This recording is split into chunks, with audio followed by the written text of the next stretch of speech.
খুশবু খুশবু। আমজাদের স্ত্রী কি তাহলে পরকীয়ায় লিপ্ত হয়ে গেল? আপনাদের কি মনে হচ্ছে? বিস্তারিত জানতে সম্পূর্ণ ভিডিওটি দেখতে থাকুন। আসসালামু আলাইকুম প্রিয় দর্শক, সবার কি অবস্থা? হাজির হয়ে গেলাম দীপ্ত টিভির নিবেদিত খুশবু নাটকের ৭২তম পর্বে কী সব ঘটতে চলছে তার অগ্রিম খবর নিয়ে। অলরাইট, এই পর্বটি আরও বেশি ইন্টারেস্টিং হতে চলছে, কারণ আমজাদকে দেখা যাবে সে এবার ফান্দে পড়ে কান্না করতে থাকবে। অর্থাৎ আমজাদকে দেখা যাবে সে বিশাল এক চিপার মধ্যে পড়ে যাবে এবং অবশেষে আলমের বোনকে বিয়ে করা ছাড়া তার কোনো উপায় থাকবে না। এবং রাত্রবেলা সবাই যখন ঘুমিয়ে পড়বে তখন আমজাদকে দেখা যাবে সে তার স্ত্রীকে ফোন করবে, এবং তার স্ত্রী তো এমনিই অনেক রকচটা একটা মেয়ে, এবং আমজাদের ফোন পেয়ে বলবে, কী ব্যাপার, তুমি কে?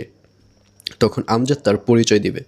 আর আমজাদের পরিচয় পেয়ে আমজাদের স্ত্রী আমজাদকে অনেক বকাবকি করবে যে ওভাবে কেউ রাস্তায় একা ফেলে চলে যায়। আর এই কথা শুনে আমজাদ বলবে, আসলে আমি একটা সমস্যার মধ্যে ছিলাম যার কারণে আমি চলে গেছি, কিন্তু তুমি এতক্ষণ কার সাথে কথা বলেছিলে? আর এই কথা শুনে আমজাদের স্ত্রী বলবে, আমি এতক্ষণ অন্য একটা ছেলের সাথে কথা বলতেছিলাম, বোঝো না এই ব্যাপারটা? আর এই কথা শুনে আমজাদকেও দেখা যাবে সেও বিশাল একটা টেনশনের মধ্যে পড়ে যাবে। আমজাদ মনে মনে ভাববে তার স্ত্রী হয়তো পরকীয়া শুরু করে দিয়েছে। আর অন্যদিকে শাকিলের মন মেজাজ সব কিছু অনেক বেশি খারাপ থাকবে, কারণ ডাইনিং টেবিলে শাকিলকে যেভাবে অপমান করা হয়েছে এবং যেভাবে শাকিল ওই ছেলেটিকে দেখেছে, শাকিল একদম শিওর যে ওটা হচ্ছে তারই ছেলে, কিন্তু কেন জানি দুয়ে দুয়ে চার মেলাতে পারছে না। আর ঠিক তখনই ওখানে শাকিলের স্ত্রী এসে বলবে, আচ্ছা আমরা তো অনেক ট্রাই করে যাচ্ছি কিন্তু কোনো তো রেজাল্ট আসছে না, আমরা একটা কাজ করব, আমরা অন্য কোনো ডক্টর দেখাবো। আর এই কথা শুনে শাকিল আরও বেশি রেগে যাবে।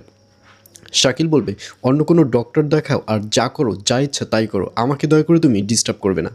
এই বলে ওখান থেকে চলে যাবে শাকিল। আর অন্যদিকে শাকিলের স্ত্রীর মনেও একটা সন্দেহের সৃষ্টি হবে যে কী ব্যাপার, কী হলো, হঠাৎ করে শাকিল এভাবে রেগে গেল কেন? এইসব মনে মনে ভাবতে দেখা যাবে শাকিলের স্ত্রীকে। আর এছাড়াও থাকবে আরও আশ্চর্য সকল ঘটনা। সুতরাং সবাইকে খুশবু নাটকের ৭২তম পর্ব দেখার আমন্ত্রণ রইল।